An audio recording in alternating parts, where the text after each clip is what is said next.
5年前，伴随着南瓜头的神秘热舞以及闪光的 BGM， 哈萨维、高曼与雷恩三人横空出世，接过了恶魔人、虎面人以及卡辛的衣钵，成为新任重量三人组。不过，夹在两位高达驾驶员之间，开量产机的高曼似乎有点格格不入。不过，他的机体实际上也在呼啸而过的高达手中抢到了点戏份，给人留下了相当深的印象。他就是精神疾风机马夫蒂的尖兵 MERR 梅萨。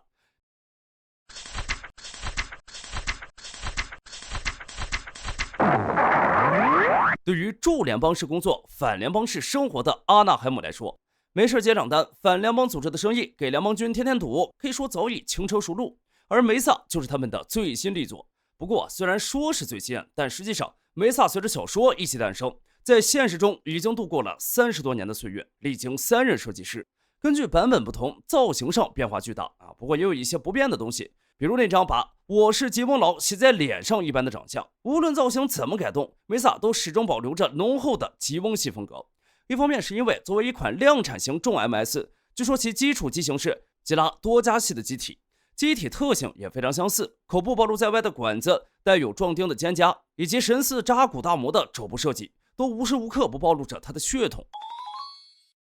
另一方面，作为联邦在军火方面最大的供应商要是哪天让联邦军看到反联邦组织掏出几台最新式的墨镜机，阿纳海姆显然不是很好交代。因此这副吉翁脸也算是阿纳海姆方面一点小小的伪装。不过在一些细节地方，比如胸部出气口的格栅叶片等，依然能看出联邦系机体的影子。而深浅不一的橙黄配色，加上后脑部分深长的整流罩，也让这台机体的背影有了几分提坦斯时期马拉塞的影子。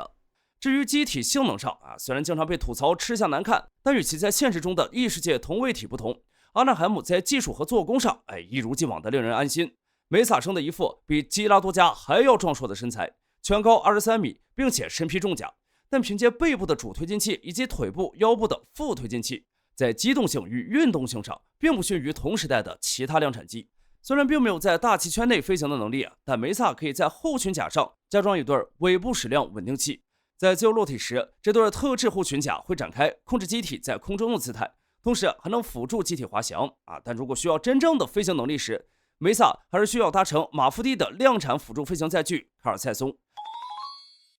在确保了优秀的基本性能的同时阿纳海姆的产品经理们还深度考察了用户的工作环境，对梅萨进行了一些符合其习惯的调整比如虽然外观上完全看不出一点联邦系机体的影子，但考虑到马夫蒂的运营方针是以游击战为主，本着替用户分忧的朴素服务精神，梅萨在弹药规格以及备用零件上都与联邦的规格统一，方便马夫蒂在物资不足时可以直接去找联邦军借点应急。财大气粗如联邦想必应该是不会在意的吧。另外，虽然小说中有提到梅萨的驾驶舱处在机体的腹部，不过剧场版在调整机设后将其位置挪动到了头部。设定稿中对于这一改动给出了不少相当性感的解剖图展示。可以看到，在驾驶舱位置调整后，驾驶员通道改为位于脑门上的舱门，并且和夏亚当年那种驾驶舱位于头部中央的设计不同，球形驾驶舱的位置实际上要更靠下，被深埋于机体颈部的位置，周围由支撑颈部的液压杆、头部面罩等结构包围，最后再盖上那标志性的大脑壳。至于驾驶舱内，则依然采用了吉翁残党们爱用的圆形显示器不过这样的改动似乎也并非在所有梅萨身上都得到了普及。关于这点我们放在后面涉及到具体衍生型号时再说。在武装方面，梅萨走的是朴实无华路线，先是装备在头部的火神炮虽然是最常见不过的武器，不过梅萨根据型号不同，搭载数量会从3门到6门浮动。不过即便是采用最少的 M 型，这个数量也已经多过一般的量产机。数门齐射的话，牵制力应该也要强于寻常机体。光束军刀则干脆直接采用了拮钢 A 型同款装备，在格斗战时，光束刃会伸长，收纳位置根据型号不同有不小变动。F 型收纳在腋下的挂架中， M 型则收纳在右肩的带刺肩胛内。主力设计武器则是专用的长管光束步枪，枪管下部并列装备了2个与联邦系 MS 通用的能量弹夹，右侧面配备了用于长距离狙击的光学瞄准镜。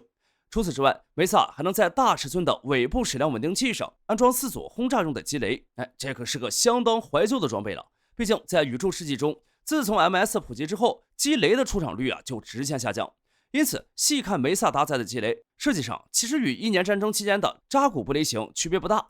只不过梅萨装备这些积累，并不是为了在宇宙中阻击敌人，主要还是作为空对地武器，直接轰炸地面目标用的。这种丢下炸弹就跑的用法，也比较符合马夫蒂的游击特点。防御力方面，梅萨则主要依靠盾牌以及大型带刺的肩甲。肩甲本身是攻防一体的武器，除了用来防御以外，梅萨也可以仗着自身的大质量、大推力，加速用肩部尖刺对向目标，让敌机尝一发蒙古霸击刀。此招是在1年战争中便已流传于吉翁军的暗杀拳法，可以说是历史相当悠久了。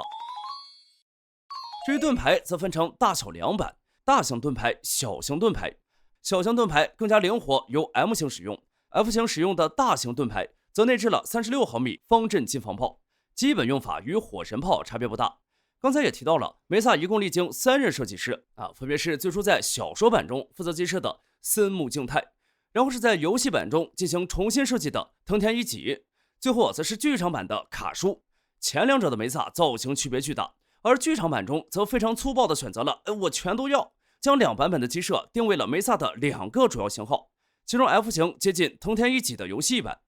而剧场版第2部新登场的 M 型则更接近森木敬太的。实际上2部剧场版中能看到的大部分梅萨基本都是 F 型。根据不同情况 ，F 型也可以选择不少装备。如果什么都不装备的话，就是最基础的 F 型裸装版。在此基础上，把涂装换成紫粉搭配，装上一根强化通讯用的刃状天线就得到了 F 型裸装版指挥官机。这是哈萨维在得到科西高达前作为马夫蒂领导者乘坐的机体，因此比其他机体都显眼。如果在裸装型的背包上追加大推力的高空火箭推进器，并在后裙甲追加尾部矢量稳定器，右肩追加了带刺肩甲的话，便得到了梅萨 F01型。在此前的大部分游戏以及剧场版中，这都是最常见的梅萨了。而在01型的基础上，再在腿部追加额外组件的话，就得到了梅萨 F02型。这副额外组件的具体功能1年战争时期的吉翁老兵见了，恐怕要高呼爷青回，因为这就是当年大魔为了在陆地上高速移动而设计出的气垫移动式推进器。随着战场从地球转移到宇宙，在100年之后，这样的设计绝对算得上稀罕物了。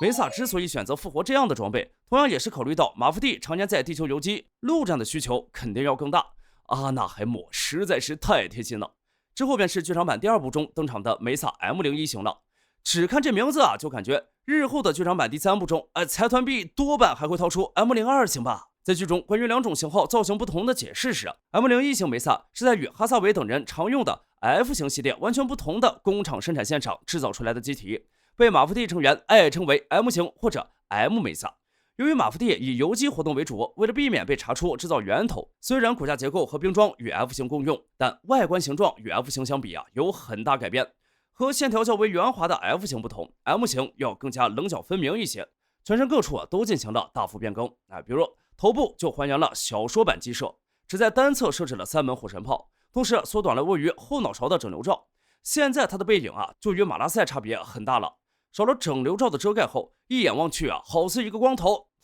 或者说像是一个扎斯的胃，就连配色都一模一样哦。M 型的胸部则像佩涅罗佩与科西这2台高达一样向前进行了拉长，在胸部顶端增加了用于对人及近战地面扫描的下视传感器，胸部出气口和黄色叶片也随之拉长，在领口处还新增了2个出气口，右肩的带刺肩甲以及裙甲也被巨大化。由于多出了不少收纳空间，还顺便把光束军刀的收纳位置也调整到了肩甲内。如果硬要说这一通改动下来还有什么美中不足的话我觉得就是这么大的前裙甲不在内侧加装2只机械臂来复刻一下光束军刀4刀流，多少是有点暴殄天物了。在剧场版中这台 M 型被送到马夫蒂手中，作为在之前失去机体的高曼的新座驾。不过动画中并没有展现驾驶员是如何进入机体加热舱的。同时在几个短暂的面部特写中，能发现 M 型的颈部并没有球形加热舱，再加上腹部一次驾驶舱舱门的部分，以及 M 型已经还原了小说版的大部分设计，那么很可能就像小说描述一样， M 型的驾驶舱与 F 型不同，被设置在了机体腹部。在之后的第3部剧场版中科西高达与佩涅罗佩将迎来最终决战。不知梅萨这种量产机还能在2台高达手中抢到多少戏份。不过话说回来，其实闪光的哈萨维中发生在古斯塔夫与梅萨之间的较量，某种意义上也算是目前为止荧幕上墨镜佬与独眼仔们的终局之战了。虽说此后以杰刚为首的墨镜佬们还能再战很久，但在敌军机体中从此便很难再见到相爱相杀多年的独眼仔了。不知多年后，在面对各种小型化的牛鬼蛇神时，墨镜机体们会不会想念当年那些没事干把重要管线挂在身上的家伙？那么梅萨的2种造型，你觉得哪个更帅呢？欢迎在评论区中留言讨论。那么本期视频内容就到这里，我们下期视频再见。